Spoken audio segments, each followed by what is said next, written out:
Okay, now we're going to look at Chapter 9, South Asia. South Asia is the largest realm in the world in terms of total population. India is the largest country in total population. And it's very densely populated in South Asia. South Asia consists of Afghanistan, Pakistan, India, Bangladesh, and then the countries that are up north bordering the Himalayas, Nepal and Bhutan. Oh, and I forgot the island of Sri Lanka down there in the south of India and over to the south and west, the Maldives. What you're going to find in South Asia are low levels of urbanization, a lot of people still living rurally. And again, another example of technology, there's a huge growth in internet usage. What makes this realm so interesting is the impact of a monsoon and also the impact of mountain building when the Asian subcontinent collided with the Asian continent, creating the Himalayan mountains, which you see on your graphic. So it produces a lot of instability and a lot of beautiful scenery. It also produces a lot of water melt from the mountains running downhill into India, giving the great waters that are needed for farming. Okay, what is a monsoon? A monsoon basically means wind. So you have a wet monsoon and a dry monsoon. And basically, a summer monsoon is when you have a low pressure system over Asia, and that will suck in the air from the ocean, and that air is obviously saturated with water. And when it goes uphill, it cools and then drops rain. So you have what we call orographic precipitation, and that water is desperately needed for farming and the rice paddies. However, it also causes flooding, as you can tell from the picture. On the other hand, there's another monsoon called a dry monsoon, and that's when the winds reverse and go from the center of China out, and it will dry out the land. So you'll have a wet monsoon in the summer and a dry monsoon in the winter. As a result of all of this, it's very, very important that the South Asians develop their land using cropping, terracing, whatever they can do to protect the soil and develop high yield varieties of corn and wheat and rice. Climate change, well, it's like anything else. Of course, there's climate change. The issue is what is causing the climate to change, we really don't know. As I've already stated, and you probably know this, you may even disagree with me, I don't believe climate change is being driven by higher CO2 levels. I think climate change is being driven by a number of things, which could include higher CO2, but I don't think that's been proven. The point is there is climate change, and as a result, you will have periods of drought, periods of flooding, periods of melting, periods of cold. That's just a normal process, and this area of the world's getting it just like everybody else. Landforms, you're going to find all kinds. Mountains in the north, peninsula highlands, you have the Deccan Plateau, which is in the center of India, which is basically 2,000 or 3,000 feet above elevation.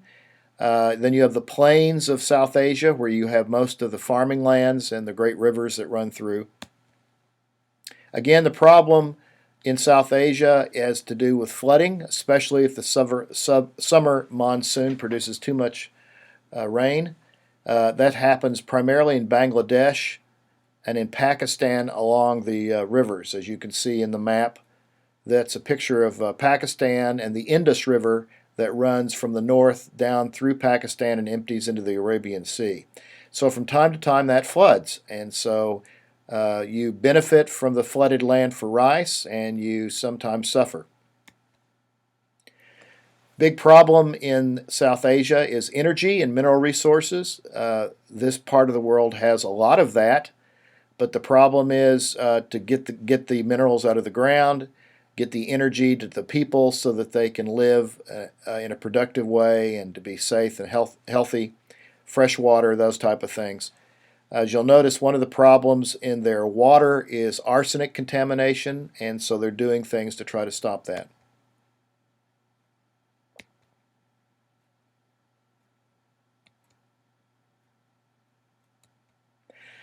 Historically, you're going to find in South Asia great civilizations that have been there over time, the Aryan legacies, and you'll find all kinds of artifacts. Your book talks extensively about that, and I'll just let the book do that.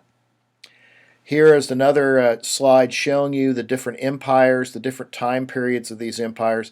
You know, India itself has probably been invaded 8 different times by different outside world empires. I know the British colonized India, but they were probably 7 or 8 on the list. So people have come in and dominated the area over time, and each culture that came in brought to it a number of things that benefited the area, and in some cases they also did things to make things more difficult. So colonization, like I've said earlier, is a positive and a negative in some cases. Here is a slide showing you the impact of the British colonialism. They did a lot to organize India, and that's why today if you go to India, and the courts still practice British law. People are wearing suits, even though they're ill-suited for the climate. But other things in India are very much in the old traditional ways. Gandhi was one of the great leaders of India, helping them gain their independence in 1947.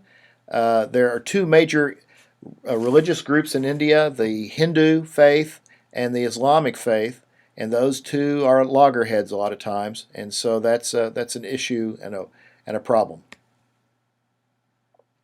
As you can tell from this slide, one of the items of interest to the rest of the world centered around tea and the spices. And so the British East India Company was one of the British economic entities that came into the area to develop that, and as a result, there were horrible working conditions, but in some cases they created crops and commodities that could be sold. And today, the Thomas Lipton Tea Organization gets their foundation from that development many, many years ago. South Asian economy is the second fastest growing economy. There's an emerging middle class in South Asia, very, very high tech. You'll notice a lot of the help desks for your computer systems are actually in India or Bangladesh. Tourism is very important. Obviously, one of the big areas for climbers is Mount Everest. You'll also find a lot of wealth and a lot of poverty in this part of the world. And of course, women are undergoing a lot of change there, and you can see in this picture below, for the first time, women are being actively involved in politics. One of the negatives from this part of the world is they also produce high amounts of illegal drugs, such as opium and poppies and heroin. Here's a picture of men harvesting crops for that. It's a cash crop, and so this is the way they make their money, unfortunately, and that's been a problem. We have political conflicts in this part of the world between India and Pakistan, and it has to do with 2 territories up in the north corner of the 2 countries called Kashmir and Jammu. They have both been claimed by India and Pakistan, and so it's under debate, and so the world is watching how they handle that disagreement. Afghanistan follows in this realm, and obviously we're aware of that here in the United States because of the Taliban and Al-Qaeda, and of course the American War on Terror, and your text does a nice job defining that. Religion's a big deal in this part of the world. Hinduism is the predominant religion of India. Islam is the predominant religion in Pakistan and Bangladesh. Buddhism exists in the northern states of Bhutan and Nepal near the Himalayan mountains. And then, of course, there are bits and pieces of other religions such as Christianity and Sikhism.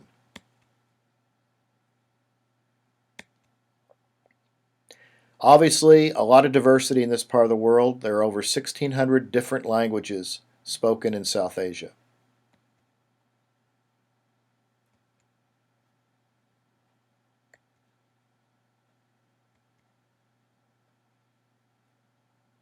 One of the things that make this realm very interesting is the concept of gross national happiness. That is, the quality of life is more important than the economic indicators. So, yeah, there's a lot of poverty there, but their religions really focus on quality of life and virtue as opposed to economic, worldly success. And so, quite a different philosophy of living in that part of the world. This shows you the population map where most people live. Look at the population in this dark purple blue down the slopes of the Himalayas where there's the most fertile ground. That's where most people live.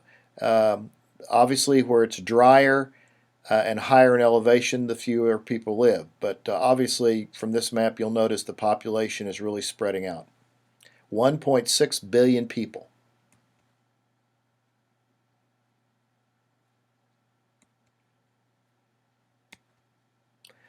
Future geographies? Well, the big concern, obviously, for Americans in this area is what's going to happen to Afghanistan. The United States withdrew their military in 2014. As a result, Afghanistan's trying to stand up on its two legs, but there's a large amount of terrorism going on, much of it caused by religious hostilities by radical Islam, and then the other religions in the area are being threatened. So it's going to be a problem, and your book does a nice job describing that. That's it.